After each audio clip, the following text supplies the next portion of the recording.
பச்சையம்மன் ஜோதிட நண்பர்களுக்கு அனைவருக்கும் வணக்கம். இன்று நாம் காணவிருக்கும் பதிவு சோடச நேரம் எப்பொழுது என்ன செய்யலாம் அப்படின்ற மாதிரி நம்ம பதிவை பார்க்கலாம். இந்த சோடச நேரத்தில் நாம் ஆழ்ந்த தியானத்தில் இருக்க வேண்டும். நம்ம என்ன நினைக்க வேண்டுமோ அதை கண்டிப்பாக நம்ம நினச்சிட்டு தவம் இருந்தாவே கிடைக்கும். ஒரு திருமணம் தடையா, நம்மளுக்கு ஒரு கண்ணை மூடிட்டு நமக்கு திருமணம் நடைபெற மாதிரி அதுலேயே ஒரு கற்பனை கதாபாத்திரமாகவே இருந்து நமக்கு தெரிந்த ஜபங்களை ஜபித்து வர வேண்டும். அப்படி இருந்து வந்தால் நமக்கு என்ன வேண்டுகிறோமோ அது கண்டிப்பாக நடக்கும். நமக்கு நிறைய தேவைகள் இருக்கும்.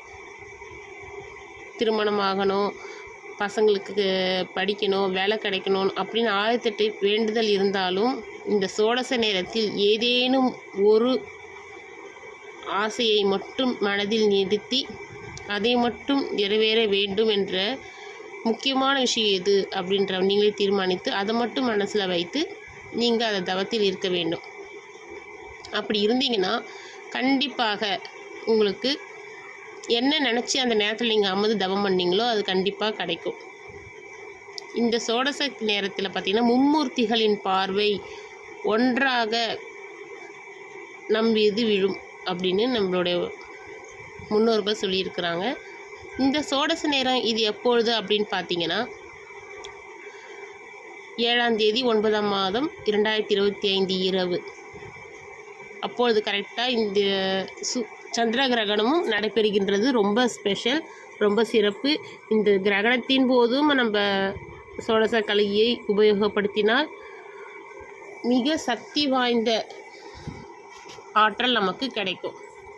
நமக்கு நோய் இருக்கிறவங்க அப்படின்னு அவங்க கூட இந்த சோடச நேரத்தில் நம்ம தவம் இருந்தால் உடம்புல இருக்கிற ஆற்றல் பெருக்கி சக்தி நமக்கு கிடைச்சி நோய் எதிர்ப்பு சக்தி அதிகமாக உருவாகி உடலில் இருக்கிற நமக்கு தொந்தரவுகள்லாம் சரியாயிடும். இது எப்போன்னு பார்த்தீங்கன்னா பௌர்ணமி அன்று இரவு 11:32 மணி முதல் 7ஆம் தேதி 9ஆம் மாதம் 2025 இரவு 11:32 மணி முதல் 1:32 மணி வரை இந்த சோடச நேரம். இந்த 2 மணி நேரத்தில் ஒரு 5 வினாடியில் அந்த மும்மூர்த்திகளின் பார்வை விழும். அது எந்த 5 நிமிடன்றது கடவுளுக்கு மட்டுமே தெரியும். அதனால தான் அந்த 2 மணி நேரமும் நம்ம அதை ஃபாலோ பண்ணணும். 1 மணி நேரம் இருந்துட்டேன், 1 மணி நேரம் பரவாயில்ல, என்னால் முடிஞ்ச வரைக்கும் இருக்கிறேன் அப்படின்றது இல்லை. அந்த 2 மணி நேரத்தில் அந்த 5 நொடியில் மும்மூர்த்திகளின் பார்வை நமக்கு ஆசீர்வாதம் கிடைக்க நிறைய வாய்ப்பு இருக்குது. அதனால் இந்த 2 மணி நேரமும் தவம் இருந்து உங்களுக்கு என்ன வேண்டுமோ ஒன்றை மட்டும் நினைத்து அதை எதிர்கொண்டு நம்ம நடந்த மாதிரியே ஒரு கற்பனை பாவத்தில் இருக்க வேண்டும். நல்ல பசங்க படிக்க வேணுமா, நல்லா படித்து பெரிய ஆளாகி அவங்க என்னவா ஆகணும்னு நினைக்கிறீங்களோ அந்த பொசிஷனில் அவங்க அமர்ற மாதிரி நீங்கள் நினச்சி ஒரு அமைப்பிலேயே நீங்கள் இருந்தீங்கன்னா அது கண்டிப்பாகவே நடக்கும் அப்படின்றது தான் நம்ம சித்தர்களின் வாக்கு.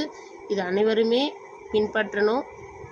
மிக அரிய வாய்ப்பு. ஏன்னா சந்திர கிரகணமும் சேர்ந்து வர நேரத்தில் நம்ம இருக்கிறது ரொம்ப சிறப்பு. தவற விடாதீங்க. முக்கியமான நாள். நன்றி, வணக்கம். உங்கள் ஜோதிடர் கவிதா.